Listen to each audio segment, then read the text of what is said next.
Good morning and welcome back. Today we're going to be taking a look at how we can use SwiftUI to load both maps, how to initialize with state and use information attached to that, and do some cool stuff like we did in our updated version of the Impact app. So let's go ahead and take a look at our file right here.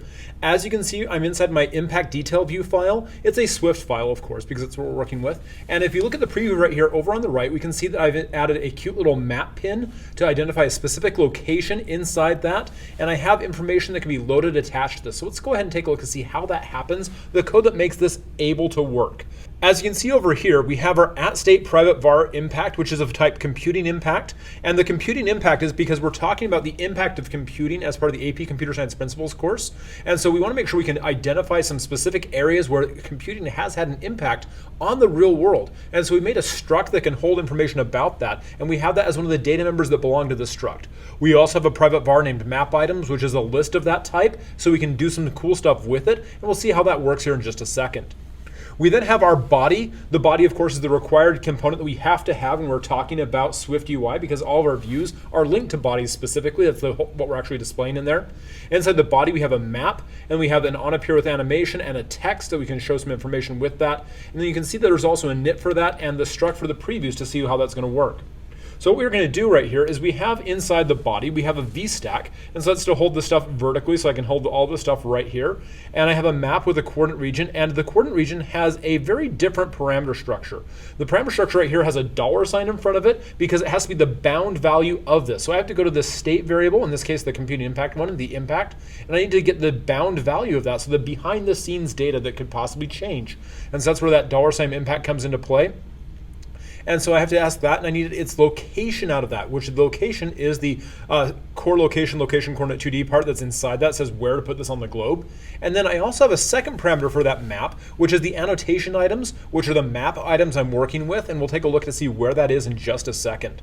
And then I'm going to use a closure on this, and so I'm going to do the pin in, and I'm going to create a map pin at each of those coordinates that are specified in map items. So the pin in is that lovely trailing closure. It links back to map items, so I can attach a pin to each of those spots. And you can see that's that first pin right here at Salt Lake City. And then I have a dot frame setting that height of this map to be 400. And then I have an on appear with animation, so I can set the span. I'm going to update the span to go for a delta on latitude and longitude change, so it makes it zoom out just a smidge. Now this only works unfortunately in preview. I haven't found a good way to make that work inside the actual code factor. We're working to make this a little bit cooler as we go along, but we'll see what happens as we do that. And then we have a text of impact.details. So I'm going to look at that, again, that computing impact. I'm going to find the details data inside that and display it down here. And in the course of this demo, I simply have words.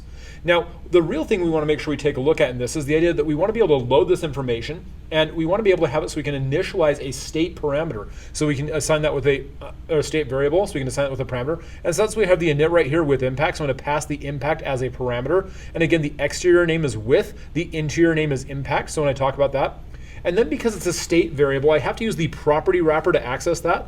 And the property wrapper, I use the underscore as a prefix to talk to the property inside the init, because I can't say self yet because I'm not done with building the object yet. So I have to use the property wrapper, the unwrap tool, which is the underscore, as a prefix for that variable name. And then I'm going to assign into that the state initialization with the initial value of impact. So I'm going to take that parameter and turn it into a state for this specific view that we're working with.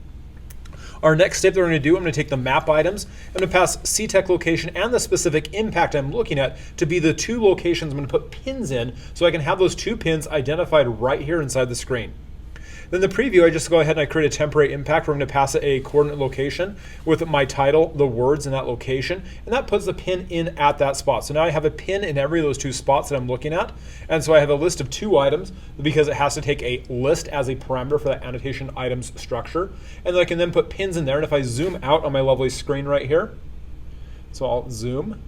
If I had multiple pins, you would see them on that screen. If I zoom back out, you would see that happen right there. So you'd see the different pins that go along with that. But that's what we're doing with that. So if we go take a look to see how that's called, I'm going to go ahead and I'm going to go up here into my view controller group, and I'm going to grab my impact and systems view Swift, the main view I'm looking with, and I go for each of the different impacts I have in the array list of in the list of impacts that I have retrieved in that variable right here for my load impact data. You can see it's going to grab each of those values and grab that from there. It makes a row for each of those with a navigation link passing a detail view for that thing with the title of each of those impacts as the value, and then it creates a detail view for that. If I hit the preview on this screen, I can go ahead and I can look at the definitions, and there's that PDF we loaded that we talked about earlier.